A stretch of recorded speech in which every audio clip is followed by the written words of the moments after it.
Nouvelle visite pastorale pour Monseigneur Donien. Du mercredi 29 janvier au dimanche 2 février, l'évêque de Quimper-et-Léon a découvert les réalités de la paroisse Brest-et-Lorne Saint-Pierre-et-Paul. Pendant 5 jours, il a rencontré les acteurs paroissiaux, mais aussi les maires et les chefs d'établissements catholiques.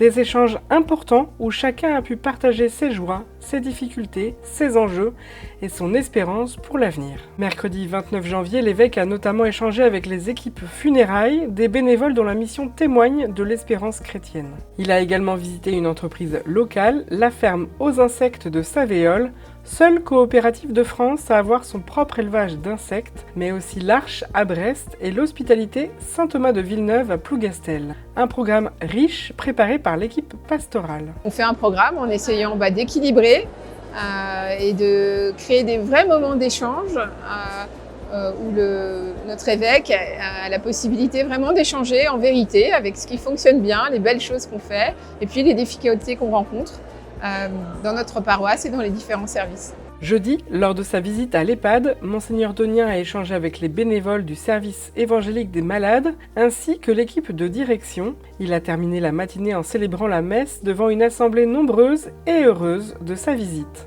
Fédératrice et très appréciée, une visite pastorale est toujours un moment fort pour une paroisse. Alors les temps forts, les messes qui rassemblent la paroisse, les rencontres informelles avec l'évêque aussi, parler de tout, de rien. Notre évêque aime beaucoup discuter, partager des choses, pas forcément toujours travailler. Donc ça, j'ai beaucoup aimé. J'ai vu des paroissiens qui étaient éclairés en fait des échanges de notre évêque, des encouragements, de cette capacité à montrer en fait ce qui va bien dans notre paroisse, ça fait du bien. Et puis c'est des moments de communauté assez forts parce qu'on a pu se rassembler. Aujourd'hui par exemple, on avait une messe pour toute la communauté de la paroisse.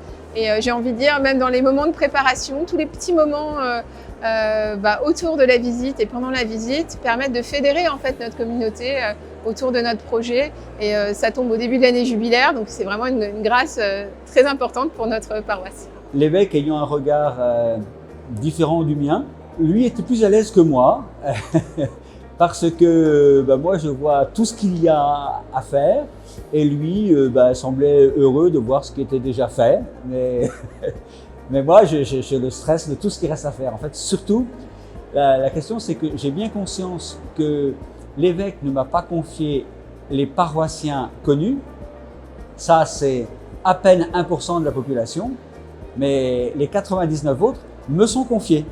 Et donc, il peut encore y avoir du stress pour aller à la rencontre de toutes ces personnes-là. Pour clôturer cette semaine, Monseigneur Donien était invité à une marche paroissiale jusqu'à la chapelle Notre-Dame de la Fontaine-Blanche. Le lendemain, il a célébré la messe en l'église Saint-Pierre et Saint-Paul de Guipava.